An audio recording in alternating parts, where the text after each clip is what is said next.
to fail your mock exams. What do you mean we're going to fail? It's complicated, all right? I don't want to bore you with it.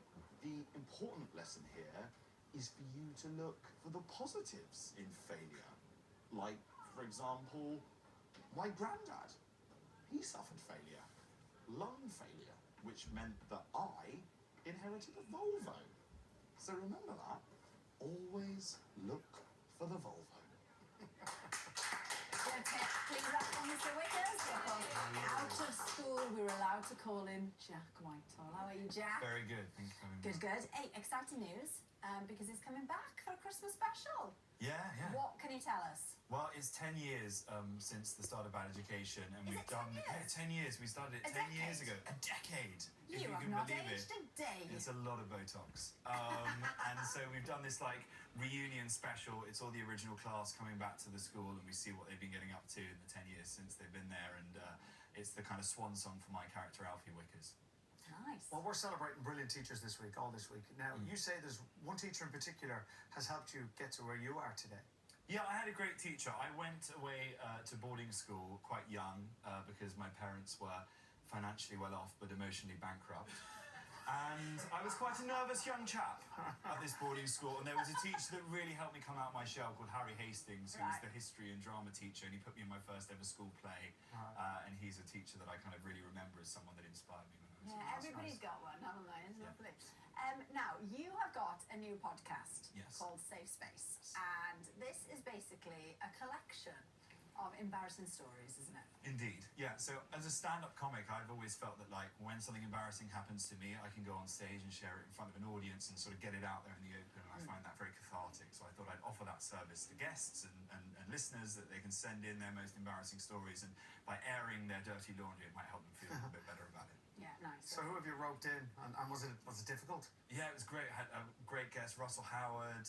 We had Judd Apatow, Jamila Jamil. We've had lots of people coming on, and they've been really open, and it's been really fun. Okay, hang on though. What sort of level of embarrassing are we talking? Yeah. I mean, quite embarrassing stories. I mean, I think it helps that I've always got worse stories, so that always puts the guests at ease. I mean, for example, this is an embarrassing thing that happened to me recently, and this feels like the right environment to share it. On account of my kind of quite specific music taste, I was in the gym not too long ago, and it was leg day. Never skip leg day. Never. The only day we skip, rest day.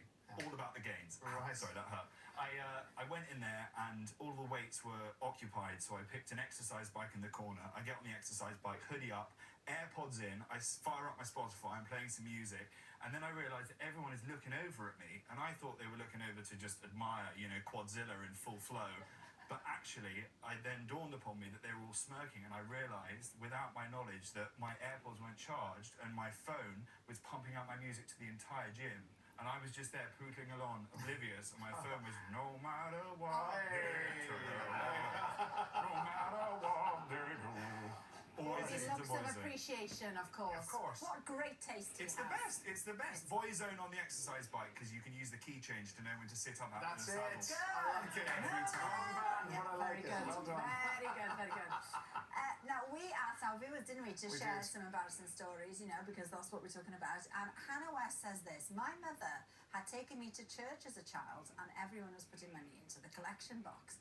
I started to remove all the money and hand it to my mother, because the vicar had said that we need to help the poor. Oh, that's quite sweet, actually. Yeah. Isn't Christians it? are very good at forgiveness. You'll be fine.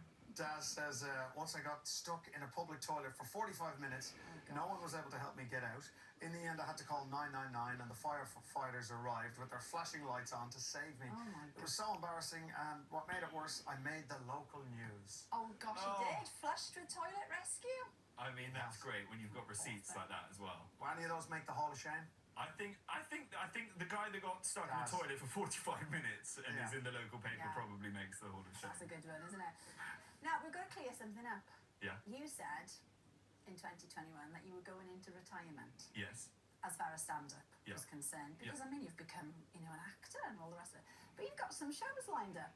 What's happened? I started doing some gigs again and really enjoyed it, and I love being up on stage in front of an audience, and so I got the taste for it again, and I've put on a couple of shows, and I'm tentatively looking at maybe trying to do a tour next year at some point. Oh, when's the tour again?